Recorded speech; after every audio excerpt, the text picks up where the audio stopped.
with the lighting by every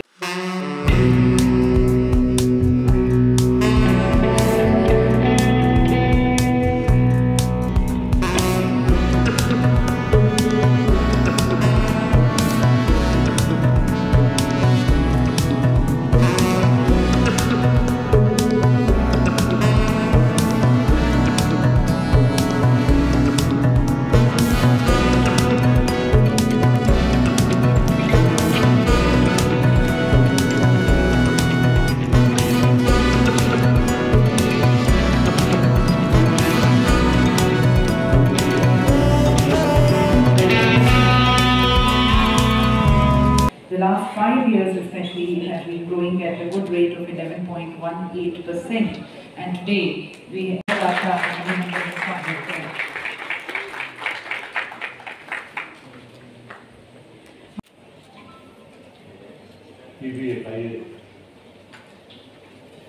food processing मंत्रालय दोनों के संयुक्त प्रयास से आज का दिन एक बेहद महत्वपूर्ण है। तो खुशी की बात यह है कि इस डायस पर जो लोग बैठे हैं उनकी भूमिका बहुत महत्वपूर्ण है। यदि मैं कहूँ कि आज हम शायद एक ऐसी शुरुआत के संवाद के लिए यहाँ पर एकत्रित हैं जो दुनिया में एक बड़े परिवर्तन की अगुवाई कर सकता है। मंच पर उपस्थित सचिव अर्पिता डॉक्टर सुधांशु जी, PBFI के प्रमुख जिन्होंने मुझे इस कार्यक्रम में आने के लिए चर्चा की थी, संजय शेट्टी जी, अच्छाई से जो हमारे लिए बहुत महत्वपूर्ण है, जो आगे के काम में मददगार होंगे, नौशी शर्मा जी, फिक्की से अभिनव सिंह जी, गुटू से सिन्हा जी, हमारे नेतृत्व के डायरेक्टर सिद्धू भाजपा जी, हमारे बीच में एक महिला प्रतिनिधित्व है जो हम लोग बात को मेहमान भी कह सकते हैं, सुश्री रिचिल जी, आशु फाके जी, उपस्थित सभी भाइयों बहनों। जब प्रतिनिधिमंडल मेरे पास आया था तो मैंने उनको दो बातें कही। पहली बात मैंने कही थी कि व्यक्तिगत तौर से मैं आपका आंख बंद करके समर्थन, क्योंकि जीवन में जो आहार का संयम है वो मेरे गुरुजों की कृपा है। शुरुआती दौर में हम जिस परिवार में पैदा हुए वहाँ तो शिकार भी हुई, लेकिन हमारे ग्रैंडफादर ने उन चीज़ों का प्रतिवाद किया और बाद में मेरे आराध्य परम पूज्य श्री असीम के सत्संग के बाद मेरे जीवन में एक अमूलचूल परिवर्तन आया। लहसुन भी नहीं खाना, प्याज नहीं खाना, बाकी चीज़ें नहीं लेना, नारियल भी नहीं खोना।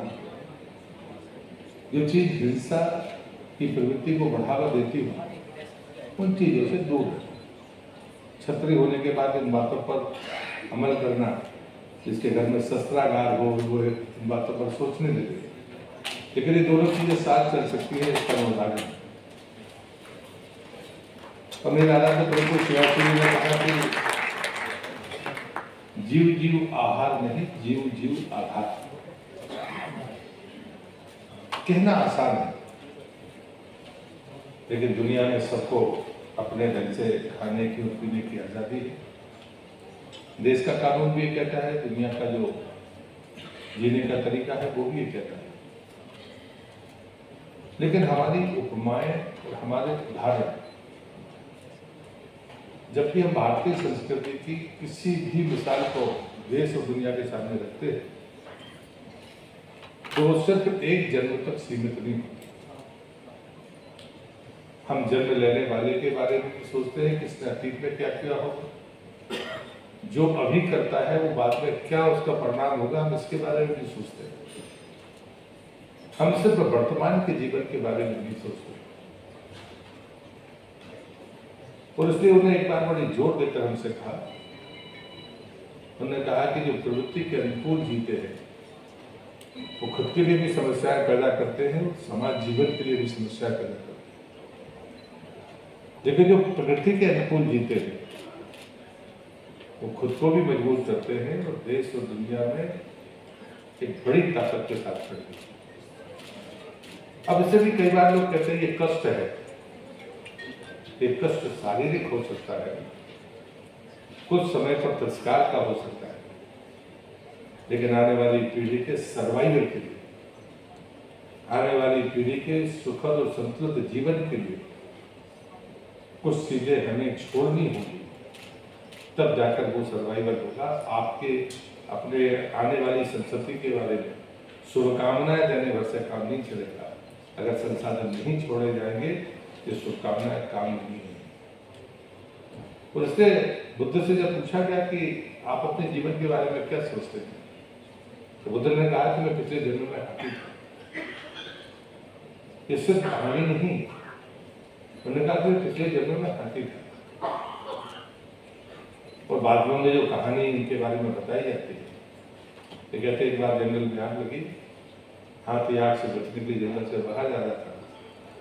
अचानक एक गड्ढा आया और उसको वो पैर रखने वाला था, तभी खरगोश उछलता हुआ आग से बचने के उस गड्ढे में जाकर कूद गया। हाथी ने वो पैर इसलिए नीचे नहीं रखा क्योंकि वो खरगोश से मर जाएगा। तो बाद में कहते हैं कि वो हाथी उस आग का शिकार हुआ और उसके बाद में मर गया। जब उसका जन्म हुआ तो बुद्ध के रूप में, जो दूसरे का जीवन बचाने के लिए अपना जीवन दांव पर लगाने पर नहीं कतराते, वो मनुष्य भले ना हो, लेकिन उनकी अगली जन्म की जो पीढ़ी होगी वो क्या हो सकती है, बुद्ध उसका आधार। मुझे लगता है कि सोचने के नजरिए में जो फर्क होता है उसके पीछे के कारणों को भी हमें जानना चाहिए। मैं कोई आध्यात्मिक प्रवचन देने के लिए नहीं खड़ा, लेकिन मैं बात को इसलिए कह रहा हूं कि हमें समझ में आनी चाहिए वो उपमाएं, वो कहानियां कि हम कहते क्यों। और दूसरी तरफ हम अपने स्वाद के लिए न जाने कितने पशुओं की, पक्षियों की बलि देने के उदाहरण अपने सामने देखते हैं। क्रूर से क्रूर प्रक्रियाओं को हम अपनी आंखों से देखते हैं। हम उसमें शामिल हों या ना हो, लेकिन देखते जरूर हैं। लेकिन ये किस बात के लिए? सिर्फ स्वाद के लिए, अन्यथा कोई कारण नहीं लगता कि आदमी सीमा तक जाए। तो स्वाद के कारण या जीव का जो स्वाद है वो इतनी बड़ी कमजोरी है मनुष्य की, वो इतनी बड़ी ताकत है कि उसे रोक पाना आसान तो नहीं है, लेकिन उसको संयमित करना, समाज जीवन में अगर वो क्षति पहुंचाने वाला है, नुकसान पहुंचाने वाला है, तो उसे रोक कर रखना, ये तो हमारा लक्ष्य हो सकता है। लेकिन बगैर विकल्प के ये लक्ष्य हासिल नहीं किया जा सकता। यदि हम सोच कहते रहे और हमारे पास में कोई विकल्प ही ना हो, हम नहीं कर सकते।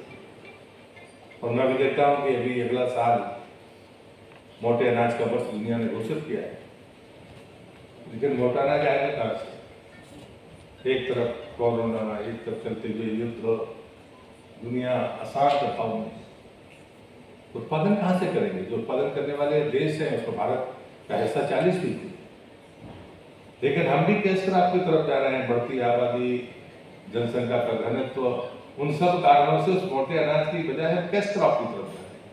अगर मांग बनेगा तो हम मोटा अनाज नहीं बोलेंगे, हम गन्ना, धान या गेहूं बोलेंगे, जिससे ज्यादा मिले, ज्यादा हम पैसा कमाए। हम तो भी सोचते नहीं। अब ये कंट्रोडिक्शन है, इसके बीच में संतुलन बनाना ये बड़ी बात है। जो टॉस आप लेकर यहाँ पर बैठे वो तो और भी कठिन है। हमारी भारतीय परंपराओं में से अनेक अवसर, अनेक ऐसी धाराएं हैं जो हमको आहार के संयम की तरफ वे पूरी ताकत के साथ अपने धार्मिक मान्यताओं की दृष्टि से, बाकी दृष्टि से करती है। कोई कहता है शाम को मत खाइए, कोई कहता है कि जमीन के नीचे का मत खाइए, मतलब 10 परंपराएं आपको मिल जाएगी। वैष्णव परंपरा और भी है जो और भी कठोरता के साथ कहती है, वो तो मांस से ज्यादा खराब लहसुन प्याज को मानती है। हो सकता है हमें वैसे नहीं पढ़ना चाहिए, लेकिन अगर हम इन बातों को मानते हैं, लेकिन ये सच है कि कोई भी भारत की धरती पर पैदा हुआ कोई भी धर्म हो या दुनिया का धर्म, वो उपवास को सब अच्छा मानते हैं। खाली पेट रहकर साधने करने वाली प्रवृत्ति को सब अच्छा मानते हैं। ये तो सच्चाई है, एक रूपता तो है। इस सब के बावजूद भी कि लोग इतनी सारी बातें करते हैं, लेकिन इन बातों के मामले में हम शायद एक हैं। और इसलिए मुझे लगता है कि हम सब इस बात के लिए यहाँ पर आज आवाज उठाने के लिए, कुछ करने के लिए यहाँ पर उपस्थित हैं। हम बड़ी सामान्य बात शब्दों में कह देते हैं, जैसा हम खाएंगे वैसा हम सोचेंगे, जैसा हम सोचेंगे वैसा हम करेंगे, जैसा हम करेंगे वैसे हमारी आदत बनेगी, जैसी हमारी आदत बनेगी वैसी हमारी नीयत होगी, जैसी हमारी नीयत होगी वैसी हम कुछ करने वाले। तो मुझे लगता है कि ये तो बहुत सामान्य चीजें हैं। ये चीजें कोई मैं पहली बार कह रहा हूं ऐसा नहीं, लेकिन दुनिया में जो परिवर्तन आ रहा है, उस परिवर्तन में भारत अगुवाई करने की स्थिति है। उसके कारण है कि हमारा स्वभाव, हमारी आदत, हमारा संस्कार, हमारी जीवन शैली में जिन पैमानों को कहा गया, उनको हम माने या ना माने, लेकिन हमारी मान्यताएं उनके साथ टिकी हुई है। इसलिए मुझे लगता है कि हम चीजों को जब देखते हैं, लेकिन जब दूसरा पक्ष है कि हम दुनिया में जिन चीजों को पहुंचा सकते हैं, वो आसानी के साथ में अगर कहीं से उद्योग के रूप में या सप्लाई चेन के रूप में कहीं मिल सकती है, तो वो सिर्फ और सिर्फ भारत हो सकता है, जो तेजी के साथ अगुवाई कर मांग और पूर्ति के इस अंतर को पार सकता है।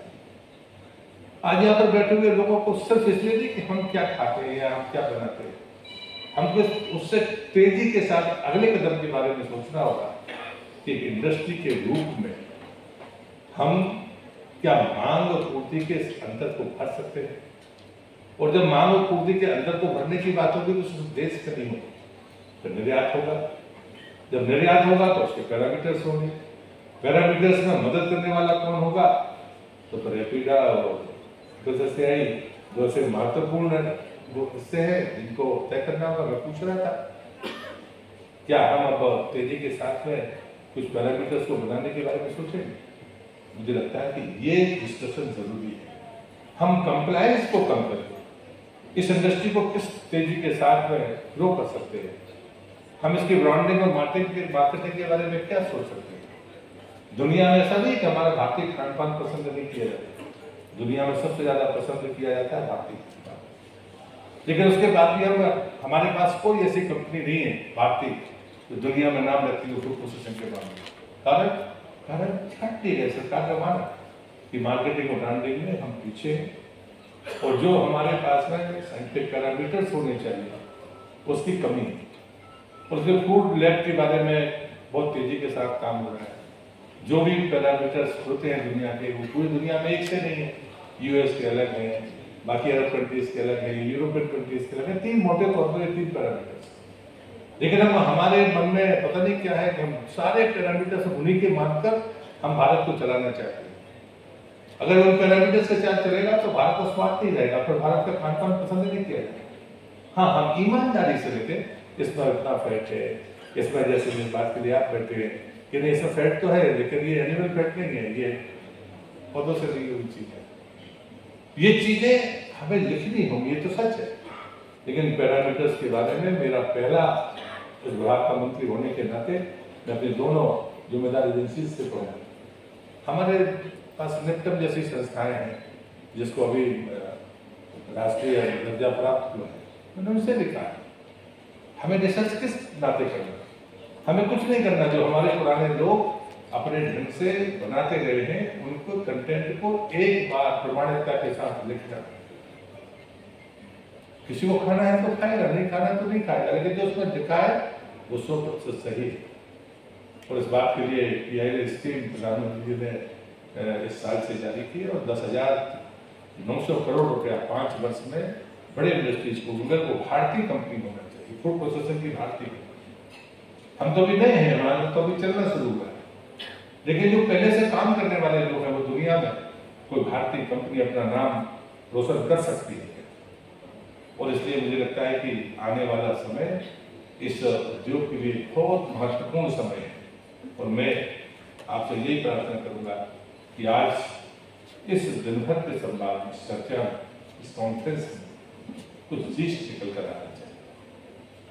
और मुझे लगता है कि जो संस्थाएं यहाँ पर बैठी हैं उन्हीं को ये सारे काम करने हैं। लेकिन बार बार प्रधानमंत्री जी कहते हैं कि कंप्लायंस नहीं कम करोगे तो जो काम एक 15 दिन में हो सकता है उसको 15 महीने लगेंगे।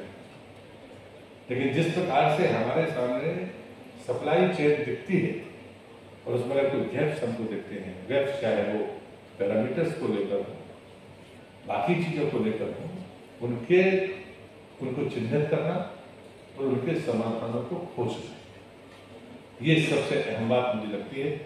उससे मैं बहुत लंबी बात नहीं करती, अपनी बात यहाँ समाप्त करता हूँ, लेकिन वहीं से समाप्त करता हूँ जहाँ से मैंने शुरू किया था कि जो जीव है उसका जो स्वाद है वो बहुत महत्वपूर्ण है। ताकतवर भी मैंने कहा था, कमजोर भी मैंने कहा था, ये कमजोरी भी है, यह बड़ी ताकत भी है। अब मैं ताकत जीव की क्या होती है इसके कहकर अपने संदेश को स्पष्ट करके अपनी बात को समाप्त करता हूँ। सब रामकृष्ण परमहंस जी का नाम जानते हैं, महान संत थे, जिनके स्पर्श ने विवेकानंद को विश्व विजेता बना दिया और इतनी अल्प आयु में भी वो करके चले गए। इतनी ऊर्जा रखने वाले व्यक्ति वो हमेशा अपनी पत्नी से कहते थे कि आज भोजन में क्या बना है। तो एक बार उनकी पत्नी ने कहा, कितने बड़े संत हैं लेकिन आपका जीभ पर सही नहीं है, हमेशा पूछते क्या बना है। तो उन्होंने कहा कि सब कुछ तो मैंने विजय प्राप्त की है, लेकिन स्वाद बचा है। तो जब तक स्वाद है तब तक ये जीवन शायद चलेगा। कहते एक समय उन्होंने कहा कि मेरे खाने की इच्छा नहीं है। उनकी पत्नी ने रो दिया। वो समझ गई कि जीव का स्वाद जब छूट गया है तो मैं जीवन भी छूटने वाला है। वो कुछ दिनों बाद रामकृष्ण परमहंस नहीं रहे। जीव का स्वाद जरूरी है लेकिन वो कमजोरी नहीं है। और जीव का स्वाद पर जिसने अंकुश लगाया वो महान भी होता है और वो आने वाली परंपराओं को बनाने वाला होता है। रामकृष्ण परमहंस इसके उदाहरण है। जीव उनकी कमजोरी नहीं थी, जीव उनके जीवन का जो स्वाद था उनके जीवन का आधार था। लेकिन वो जो लेकर गए वो इतनी बड़ी यात्रा है, शायद हम उसके लिए पथिक है। मैं आप सबसे ये कहूँगा कि हम प्लांट बेस्ड जितने भी हमारे आइटम्स हैं उनके बारे में मंथन करें, लेकिन हमको व्यवसाय और औद्योगिक दृष्टि से अपने नजरिए को देखना होगा। मार्केट तो है और जिस प्रकार से कोरोना की बीमारी ने लोगों को चेताया है, अब मैं मजाक में कहूँ तो वामपंथी और विज्ञानी दोनों मानने लगे हैं कि नहीं अब शाकाहार की तरफ जाना। और आज पूरे कोरोना में ये बात चलती रही। पहले लोग हमारा मजाक उड़ाते थे कि दकियानीस लोग हैं, हल्दी का दूध पीते हैं, हल्दी का पूरे 1000 डॉलर में लगे कटे खरीद के पीते रहे लोग। ये मजाक उड़ाया गया। लेकिन हम तो प्लांट बेस्ड भोजन के सदियों से, युगों से उसके समर्थक रहे। हाँ, उसमें भी निषेध रहा, क्या खाएं क्या ना खाएं। एक बार कहता है जमीन के नीचे जो गड़ा है वो हम नहीं खाएंगे, लेकिन वो जो बाकी लोग हैं वो कहते हैं हम कान ही खाएंगे। तो ये फर्क हो सकता है, लेकिन प्लांट बेस्ड जो भी हमारा भोजन रहा है, आहार चलिया रही है, वो भारतीय संस्कृति की सबसे बड़ी ताकत है। और इसलिए मुझे लगता है कि ये बेहतर समय है, एक अच्छी शुरुआत। इसलिए वो मिले थे तो मैं व्यक्तिगत तौर से इस अभियान का समर्थक हूँ। व्यक्तिगत तौर से मंत्री होने के नाते मेरी अपनी मर्यादाएं हो सकती है, लेकिन मंत्री होने के नाते मैं जरूर कर सकता हूँ उद्योग के रूप में आप सशक्त हो, आप तेजी के साथ आगे बढ़े। हमारी संस्थाएं, चाहे पीडा हो, चाहे एफएससीआई हो, चाहे फूड प्रोसेसिंग मंत्रालय हो, आपके साथ कदम से कदम मिलाकर आपकी मदद के लिए तत्पर रहेगा। बहुत बहुत शुभकामनाएं। आपने बुलाया, बहुत बहुत धन्यवाद। बहुत बहुत धन्यवाद माननीय मंत्री जी। बहुत ही the others to kindly remain at your seats. चलिए ठीक है sir.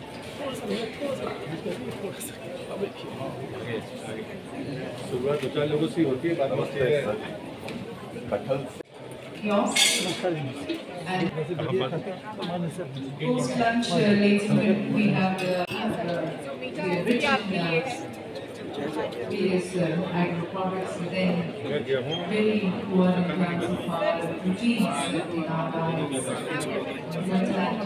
The plant-based foods, we have promoted Punjab से It's a big thank you also to the hotel, to the Meridian for supporting this plant-based movement. We see not many banquets and hotels and restaurants not serving vegan food. So it's a change which we are seeing. Sir, I wanted to introduce Shri Faraj. ये हमको मदद भी करते हैं, हिंसा venture के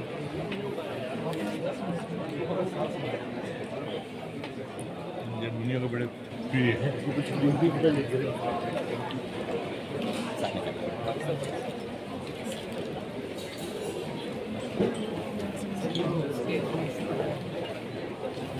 आप लोग कहाँ से बने? अच्छा mobile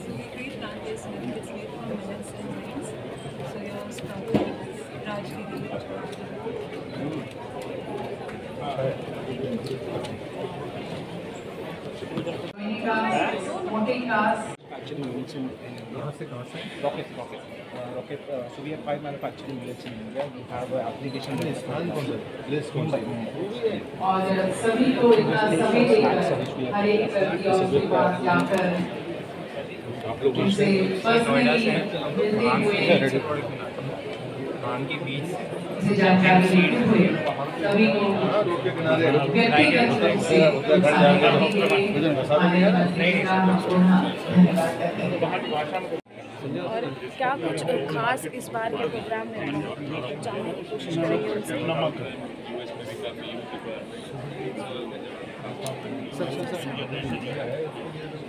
May I just request the others to kindly take the seat so that we can continue with the latter part of the session, and requesting once again our speaker. आज का दिन मैं महत्वपूर्ण दिन मानता हूँ कि एक अच्छी शुरुआत हुई है। हम अच्छी तरह से जानते हैं कि दुनिया में भारतीय खान पान पसंद किया जाता है, लेकिन एक शताब्दियों बाद भारतीय परंपराओं की दृष्टि से जो खान पान रहा है वो पौधा आधारित ही रहा है। हम अनेक परंपराएं उसमें देख सकते हैं, उसके विस्तार में नहीं जाता हूँ, लेकिन प्रधानमंत्री जी ने बार बार ये बात कही और मैं कह सकता हूँ कि वो हमारे आइकॉन ही है। तो दुनिया के देशों में जब प्रवास पर जाते हैं तो उनकी जो जीवन शैली और खान पान है वह एक बड़ा पैरामीटर है। वो ऊर्जा को भी बताता है कि वो कैसे बनी रह सकती है, वो अपने संकल्प शक्ति को भी बता सकता है, वो किसी भी विपरीत से विपरीत परिस्थितियों में भी उस सादगीपूर्ण जीवन से हम कैसे बेहतर से बेहतर कर सकते हैं, उससे प्रधानमंत्री से बेहतर उदाहरण कोई मिल नहीं सकता। मैं खाद्य प्रसंस्करण मंत्री होने के नाते ये बात जरूर कहूँगा कि उन्होंने कहा था कि कोई भी भारतीय कंपनी दुनिया में अपना नाम करे, इस बात के लिए सरकार को मदद करनी चाहिए। तो उन्होंने 5 साल के लिए मेरे मंत्रालय को 10,900 करोड़ रुपया दिया है। हम इंडस्ट्री को पैसा देते हैं, ऐसी इंडस्ट्री जो भारतीय हो, वो भारतीय खान पान के क्षेत्र में काम करती है। लेकिन जो आज का दिन इसमें एपीडा के लोग हैं, FSSAI के लोग हैं, जब मैंने उनसे पूछा तो उन्हें वीगन पर भी पिछले साल एक गाइडलाइन बनाई है। हम दुनिया के पैरामीटर्स के आधार पर अपने स्वास्थ्य को स्थिर नहीं रख सकते। हमारी जो मान्यताएं हैं उसके आधार पर दुनिया में मांग बढ़ रही है और हम उसकी तरफ आगे बढ़ें और हमें सम्मिलित तौर पर बढ़ना होगा। आदरणीय प्रधानमंत्री जी ने कहा है कंप्लायंस जितने कम हो हम उससे बेहतर से बेहतर मार्केट में स्थायी को पूरा कर सकते हैं। और मुझे लगता है ये बेहतरीन कोशिश है। जब ये लोग हमारे पास आए थे तब तो संख्या बहुत कम बता रहे थे, आज संख्या बहुत ज़्यादा है और मुझे लगता है उससे ज़्यादा के रजिस्ट्रेशन है। हम बहुत जल्दी उनको ये कहेंगे कि किसी बड़े हाल में, ताकि कोई ये ना कहे कि साहब हमको नहीं बुलाया गया। हम तेज़ी के साथ इस पर काम करें। ये भारतीय परंपराओं की दृष्टि से भी उचित है और दुनिया को दिशा देने के लिए भी ठीक है। देखिए, जब यूथ इनिशिएट करता है तब जाकर आने वाली पीढ़ी का भविष्य सुरक्षित होता है। नेतृत्व तो सबल है और हमारे युवा, जिस इंटरव्यूज को मैं देखता हूँ उसमें सारे युवा हैं, उसमें भाई भी हैं, बहन भी है, तो मैं उन सबको शुभकामनाएं देता हूँ। और हम लोगों का युग था जो जिसमें हम लोगों ने जिया है, उनका युग उड़ान भरने का है। पूरी दुनिया उनके सामने है, वो इस प्रोडक्ट को लेकर और भारतीय परंपराओं को लेकर दुनिया में जहाँ तक जा सकते हैं वो जाएं, ये शुभकामनाएं। मिलेट्स का वर्ष है दुनिया में और उसकी मांग की पूर्ति 40% भारत करता है, और इसलिए सिर्फ उत्पादन नहीं, प्रोसेसिंग करके दुनिया के मार्केट में चीज़ों को पहुंचाने के लिए सरकार ने भरसक प्रयत्न किया है। और हमने जितना भी ज़रूरत थी, हम तो कुछ बनाते नहीं, लेकिन जो बनाने वाले लोग हैं, वो चाहे उत्पादन करने वाले किसान हो, व्यापारी हो, उद्योगपति हो, एफपीआई और भारत सरकार भरपूर मदद करती है। और जो पैरामीटर्स की बात मैं बार बार कहता हूँ, उसमें एफएसएसआई हो या एपीडा हो, निर्यात में कोई अवरोध नहीं बनेगा, आपका मददगार हो। एफएसएसआई ने वीगन के लिए गाइडलाइन बनाई है, वो गाइडलाइन दुनिया मानेगी। हमारे प्रोजेक्ट को ग्रीन कॉरिडोर मिलेगा, ये मेरा विश्वास है। ली मेरिडियन होटल में फूड इंडस्ट्री के मिनिस्टर प्रहलाद जी यहाँ आके बहुत सी बातें बता गए हैं कि किस तरह से हमें मांसाहार से दूर रहना है और सिर्फ प्लांट से जो भी हमें मिलता है उससे हमने जीवन को जीना है, जिससे हमारे अंदर शुद्ध विचार बने रहें और क्रूर प्रवृत्ति हमारे अंदर ना आए। तो समीर जी हमारे साथ हैं, बॉम्बे से हैं और दिल्ली में यहाँ पर प्लांट बेस्ड फूड इंडस्ट्री का यहाँ पर बहुत बड़ा हब है। तो हम समीर जी से जानना चाहते हैं कि क्या इसकी शुरुआत 2014 में जब मोदी जी ने मोदी जी सरकार आई थी तब इसकी शुरुआत करनी चाहिए थी, या हम लेट नहीं है कि इस तरह की शुरुआत जो है बहुत पहले हो जानी चाहिए थी? नहीं, हमने एक्चुअली कंपनी 2013 में चालू की है, 2013 में, पर अभी अवेयरनेस बढ़ रही है प्लांट बेस्ड फूड्स की और अभी मार्केट ग्रो हो रहा है, तो this is the right time to do. और हम लोग एक प्लांट बेस्ड जेलाटो यानी आइसक्रीम बनाते हैं जो ऑल ओवर इंडिया में डिस्ट्रीब्यूट करते हैं।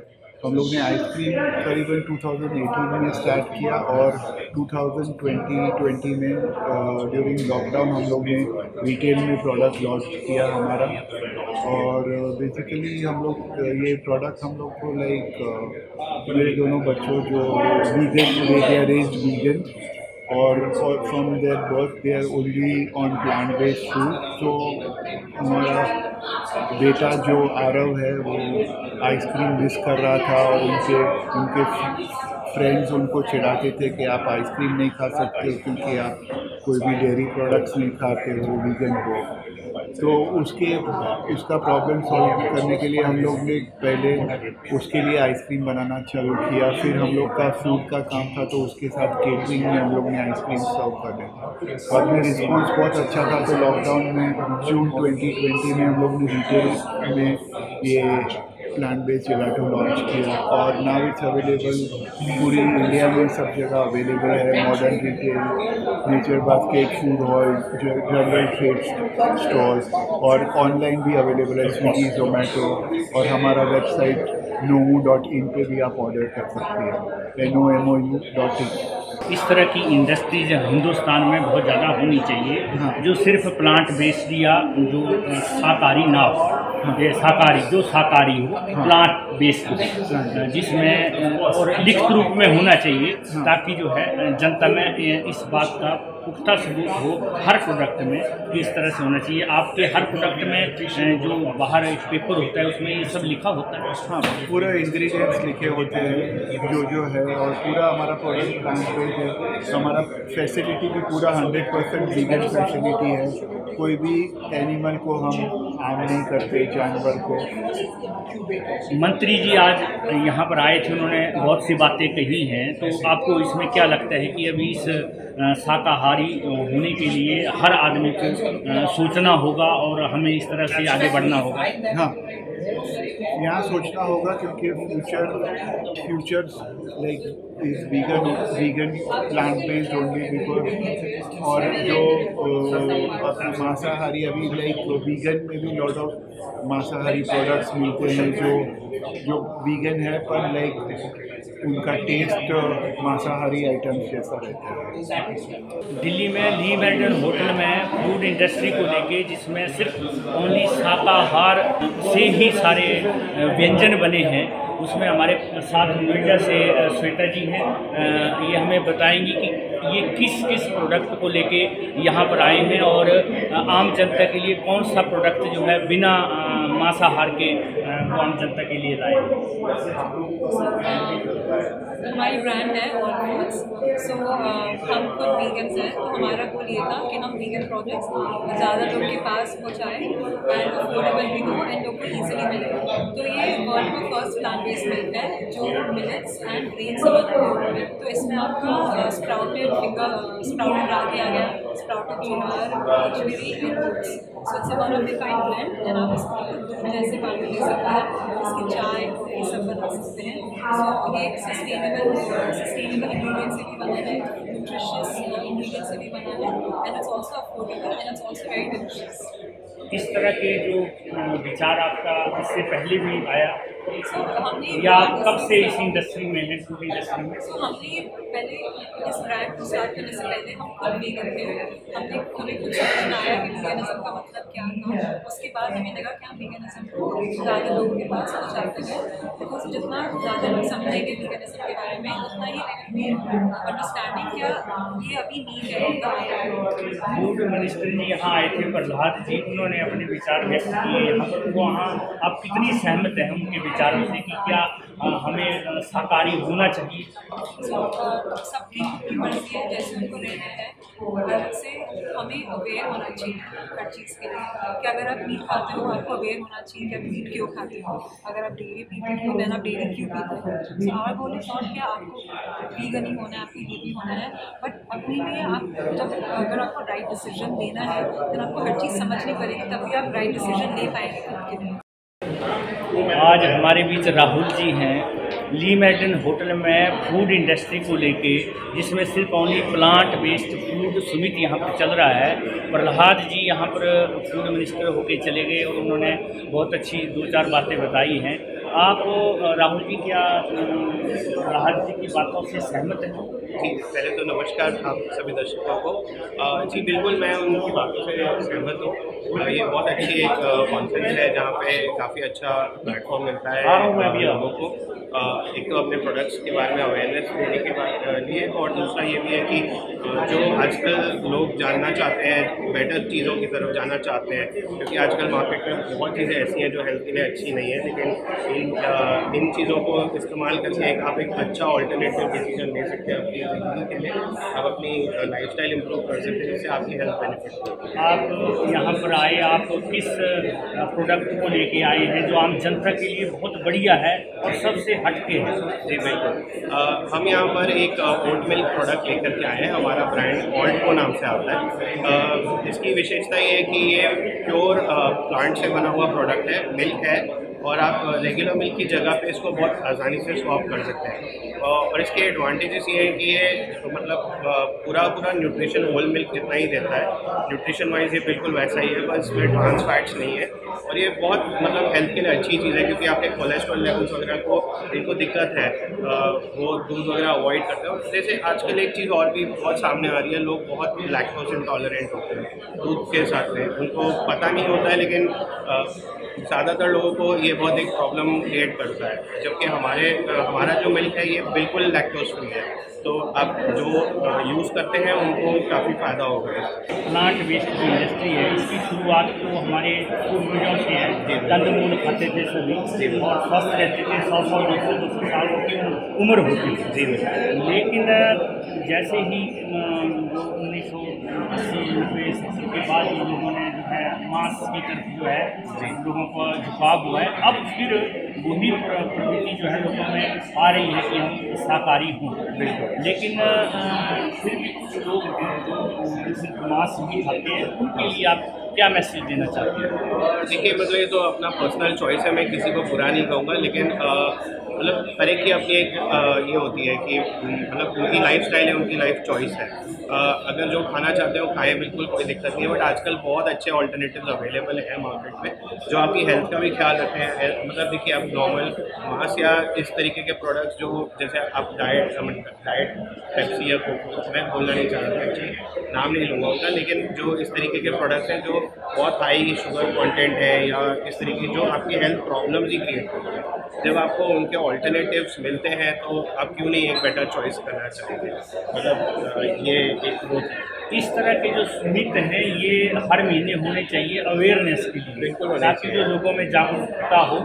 और दिल्ली में ही नहीं, ऑल ओवर इंडिया में जितनी हमारी स्टेट और यूनियन टेरिटरी है उसमें समय होने चाहिए। आप इस बात से सहमत हैं? हाँ जी बिल्कुल बिल्कुल होने चाहिए, क्योंकि इन चीज़ों से बहुत फ़ायदा होता है, ना ही सिर्फ बिजनेस प्रमोशन के लिए बल्कि पब्लिक अवेयरनेस के लिए, क्योंकि जब ये चीज़ें कवरेज में आती हैं लोगों को पता चलता है कि ऐसे समिट्स हो रहे हैं तो उनकी जिज्ञासा भी बढ़ती है कि क्या हो रहा है, क्या मतलब चल रहा है मार्केट में, क्या नया प्रोडक्ट आया।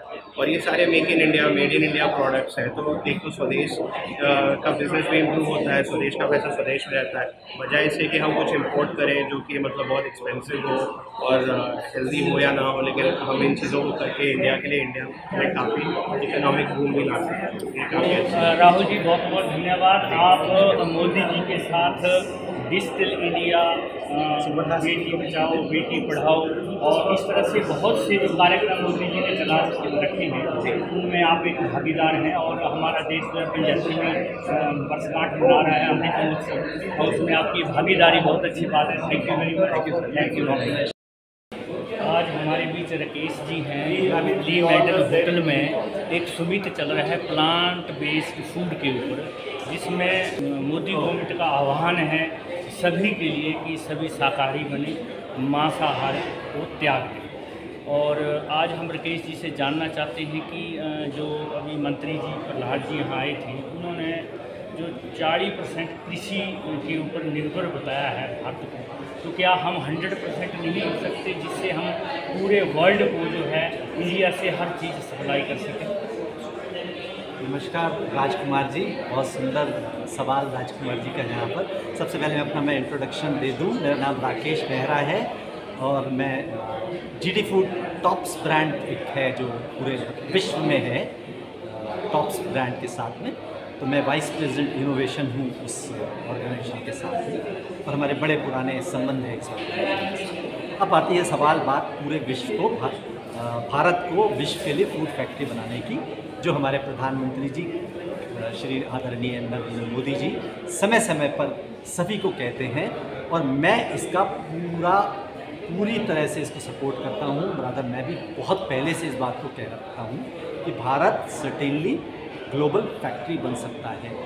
आज हमारी जो जियो पॉलिटिकल स्टेज है, इससे पहले चाइना बना हुआ था फूड फैक्ट्री पूरे विश्व में, पूरे विश्व में चाइना से खाना जाता था, लेकिन जो आज की स्थिति है, लोगों का चाइना से ट्रस्ट हट गया है, विश्वास हट गया है। फूड में उन्होंने तरह तरह के एक्सपेरिमेंट किए हैं। कोरोना में आपको दिख ही गया कोरोना में क्या किया, सब चाइना से, लोग कहते हैं कहाँ से यूज हुआ पता नहीं, बट लोगों का मानना ये है विश्वास चाइना की तरफ से चला गया है। अब चला गया है तो इतना बड़ा देश कौन है भारत के अलावा जो पूरे विश्व को कैटर कर सकता है? मेरी नज़र में कोई देश ऐसा नहीं है, केवल भारत है। भारत, हम 7.4 बिलियन पीपल जो पूरे विश्व में हैं, उसकी फूड नीड्स को हम पूरा कर सकते हैं।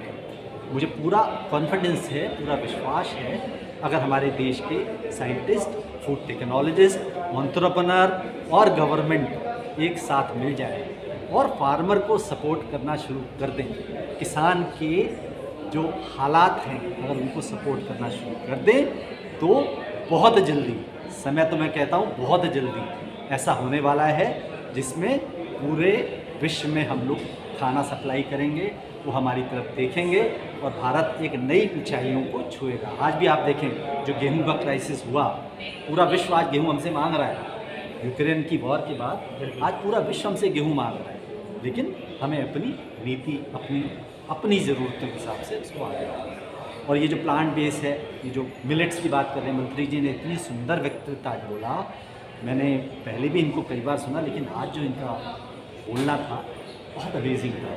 बहुत क्रक्स की बात करी, बड़ी सिंपल बात करी, लेकिन बहुत अच्छे तरीके से कि किस तरीके से हम हमारे प्रधानमंत्री जी के जो विज़न है, जो कृषि का विज़न है, जो फूड फैक्ट्री का विज़न है, उसमें हम सहयोग करेंगे और हम अपने देश को उन्नतियों के शिखर पर ले जा सकते हैं। हम शुरू से देखते हैं, जब 1947 से हमारा देश आज़ाद हुआ, तब से किसानों की जो दयनीय स्थिति है वो अब तक वैसी ही थी।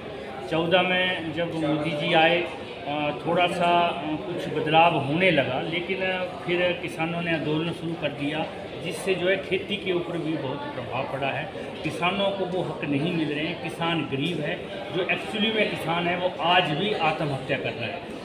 मतलब क्या इस चीज़ को सरकार नहीं रोक सकती, हम नहीं रोक सकते, या क्या ऐसी प्रॉब्लम्स है जिस वजह से आज भी किसान को जो है आत्महत्या करना पड़ रही है, जबकि हम 75वां वार्षिक अमृत महोत्सव मना रहे हैं।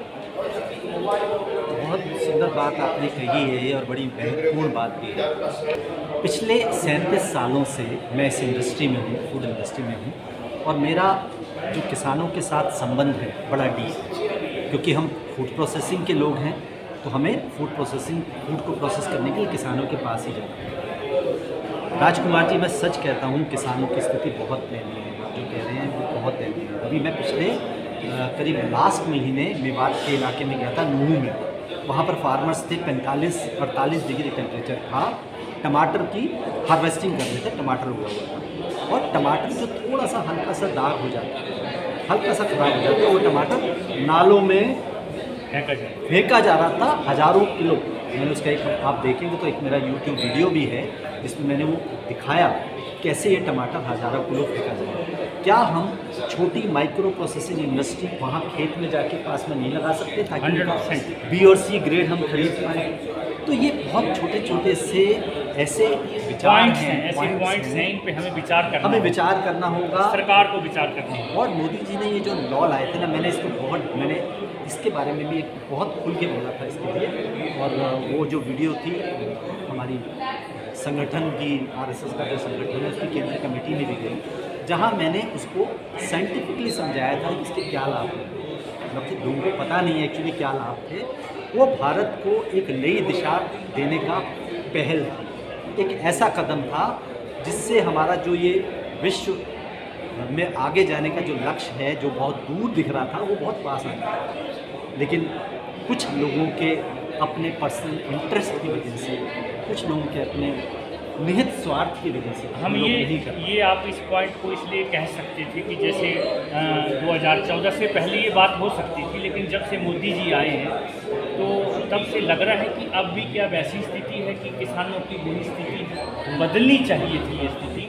और जो अभी किसान आंदोलन हुआ है उसमें जो एक्चुअली किसान है वो तो आया ही नहीं था, और जो आए थे वो किसान नहीं थे। इसमें कुछ लीडर बन गए, कुछ लीडर बनने की कोशिश में लगे रहे, लेकिन किसान के बारे में न तब सोचा गया न अब सोच रहे हैं।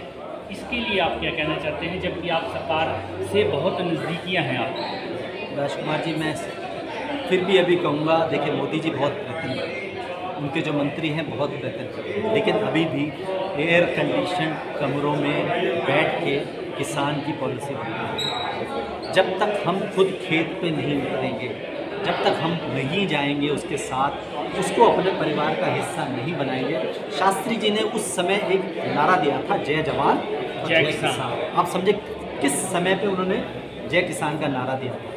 अगर हम वो नारा आज अपना लिए होते, अगर हम उस शक्ति को पहचान लिए होते, तो आज हमारी ऐसी हालत नहीं होती। हम बहुत पहले विश्व के फूड फैक्ट्री बन चुके होते, बहुत पहले, लेकिन हमने नहीं लिया। मोदी जी ने थोड़ी सी पहल करी, लेकिन अभी भी मैं कहता हूँ किसान की स्थिति अभी भी बहुत दयनीय है। अभी भी बहुत थोड़ा सा परिवर्तन आ रहा है, थोड़ा परिवर्तन आ रहा है। अगर पहले के कंपेयर करें, हाँ, थोड़ा परिवर्तन आ रहा है कि डिजिटल इंडिया के माध्यम से जो परिवर्तन जागरूक है। आज किसान को पता है कैसे उसको बेचना है, किस जगह जाना है, मंडी कहाँ है, मार्केट कहाँ है। लेकिन फिर भी जब गलत हो जाता है, जब ओवर प्रोडक्शन हो जाती है, पिछली बार जैसे टमाटर, किसानों को ट्रैक्टर लगाना पड़ा, कोरोना काल में टमाटर की खपत नहीं हुई, ट्रैक्टर लगाना पड़ा 2 रुपये किलो। तो ऐसी स्थिति भी आएगी। आज भी जो किसान हैं वो प्रताड़ित हैं, वो तकलीफ़ में हैं, वो मुश्किल में हैं, उस मुश्किल को हमें दूर करना है। तो क्या हम जब 100वां आज़ादी का अमृत महोत्सव मना रहे होंगे तो क्या उस टाइम आपको उम्मीद है कि किसान की स्थिति बेहतर हो पाई?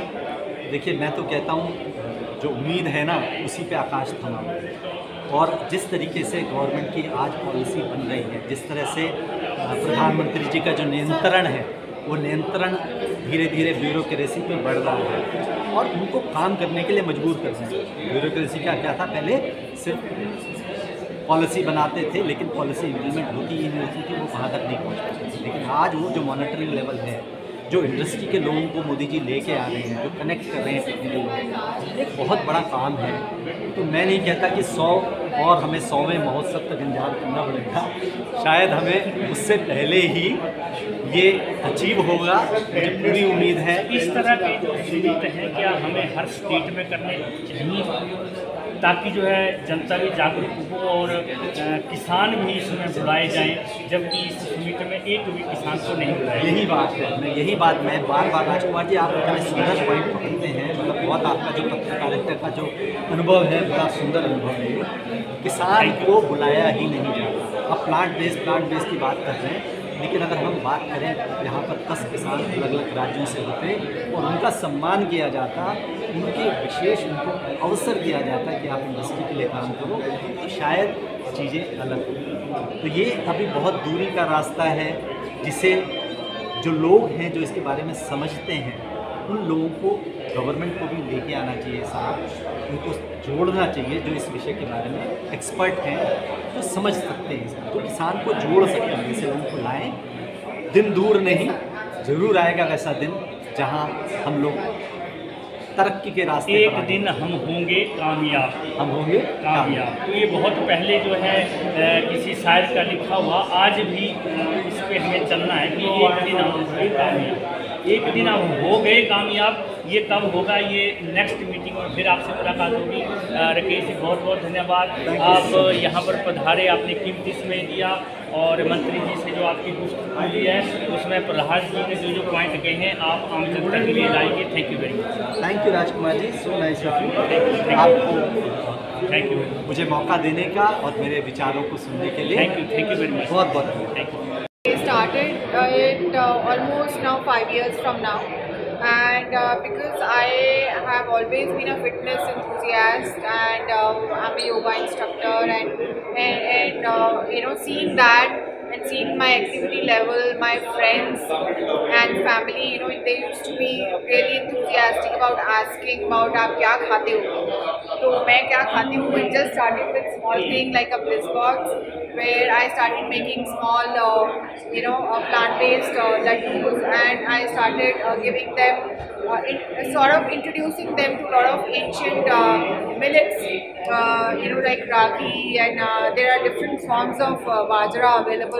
So making small things like laddus and panjiris and all out of them, and so I just started with that, and then got so much of appreciation. And so ये जो सेमिनार है प्लांट बेस्ड, उसको थोड़ा सा और आगे ले जाते हुए होल फूड्स, अगर हम गुड हेल्थ कवर करना चाहते हैं, अगर हम उसको हेल्थी बनाना चाहते हैं, तो हम प्लांट बेस्ड होल फूड को कवर करते हैं। जितना हमारे अंदर होल जाता है और रिफाइंड कम जाता है, उतना ही हमारा न्यूट्रिशन लेवल, उतना ही हमारा हेल्थ लेवल, फिटनेस लेवल सब बढ़ता है। जो आपने अंदर खाया वो एक अंजीर का लड्डू था, जिसकी मिठास सिर्फ अंजीर की ही थी, सिर्फ और सिर्फ अंजीर की थी, और उसके अंदर हमने पिस्ता डाला था, उसके अंदर हमने पम्पकिन सीड्स डाले थे। तो वो जो लड्डू बना था उसमें ना कोई घी है, ना कोई तेल है, और ना ही कोई किसी प्रकार की कुछ और स्वीटनर है, कोई रिफाइंड या यू नो कोई खांड या कोई। Actually started with my coach who is mister Lalit Kapoor, and he is staying in San Francisco. He takes you through a 2-month plan, where he will tell you about lot of advantages of green juicing. And green juicing जो आपने पिया, वो अंदर हमारे जितने भी local seasonal Green's थे वो मैंने उसमें ऐड कर रखे हैं। स्वीटनर के लिए हमने उसमें एप्पल्स ऐड करे हुए हैं, ताकि वो पैलेटेबल हो जाए, क्योंकि पत्ते आप वैसे खा नहीं सकते। तो उसको हेल्थी बनाने के लिए ग्रीन जूस जो आपकी हेल्थ को क्या करता है, आपकी वेन्स और आपकी आर्टरीज को बिल्कुल साफ़ करता है, ताकि आपका ब्लड जो लेवल है वो आपका संतुलन बना रहे। आपका ये ही करने से, एक ग्रीन जूस करने से आपका जो है ब्लड प्रेशर लेवल, आपका जो डायबिटीज़ लेवल है और कितनी कितनी क्रॉनिक एलिमेंट्स है जिससे आप निजात पा सकते हैं, आप बिल्कुल फ्री हो सकते हैं।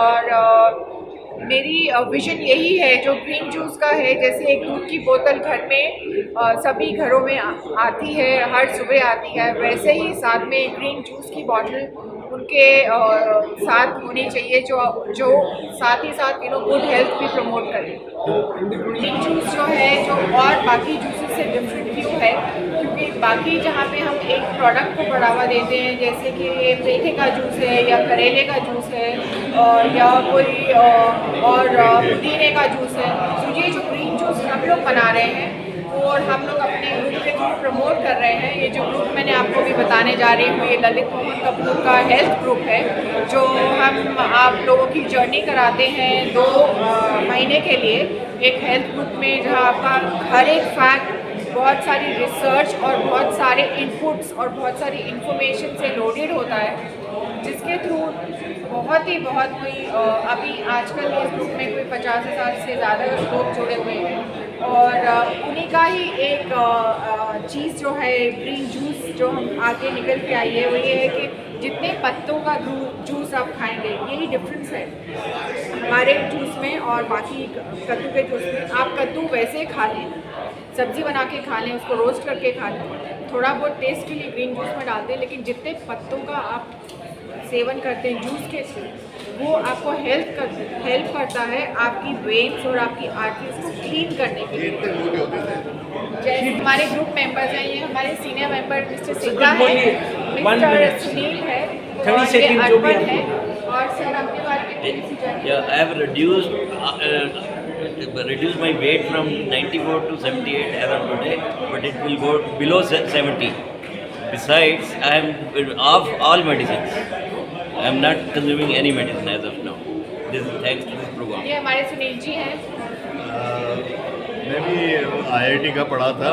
आफ्टर मीटिंग मिस्टर गुप्ता जो ये लाइफस्टाइल और डाइट चेंज करते हैं, वेजिटेरियन खाना और ग्रीन जूस पीने से I have lost my weight from 78 to 73.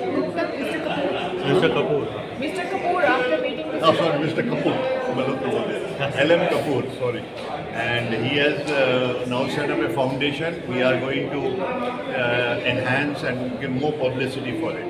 Thank you. Basically, so I'm also associated with Mr. Lalit Kapoor's group, and since then I have turned vegan. And my weight loss was not my objective, but I'm more healthy and I've got more energy by drinking green juice every day. Step of walk, and if you do all that with the green juice, you will reverse your chronic ailments. That is what I have done, and that is what I promote strongly through this organization. Gift box food से मैं अंजू और मेरा ये एक attempt है कि हमारा product जो गैप्स फिलअप करता है वो स्नैकिंग का गैप है, जहाँ पे आपको हेल्दी ऑप्शंस मिलती हैं 11 बजे 4 बजे और ब्रेकफास्ट में खाने की। आप प्लांट बेस्ड तो खाते हैं, लेकिन आप प्लांट बेस्ड होल फूड जब खाएंगे और ये ग्रीन जूस पियेंगे, आपकी कई क्रॉनिक एलिमेंट्स आपकी रिवर्स हो जाएंगी। और यही हम अपने एक स्टार्टअप के थ्रू प्रमोट करना चाह रहे हैं और ये प्रमोट कर रहे हैं। ये हमारा विजन है कि जो जैसे ग्रीन जूस की बॉटल है, जैसे मिल्क बॉटल हर एक घर में जाती है, वैसे ही एक ग्रीन जूस की बॉटल हर घर में जाए, जहाँ पे गुड हेल्थ और न्यूट्रिशन लोगों तक पहुँचे। Hi, I'm Divakar. I'm the head of sales and operations at One Good. So, One Good came about a few years ago to answer the plant-based needs of the growing market. So we make affordable, accessible, functional, and tasty plant-based foods that are also planet-focused. This is our cashew oat millet milk. This is plain, and this is a chocolate variant. We also manufacture peanut curd, butter, mayonnaise. goal is to be affordable and accessible. You can check out our products at onegood.in.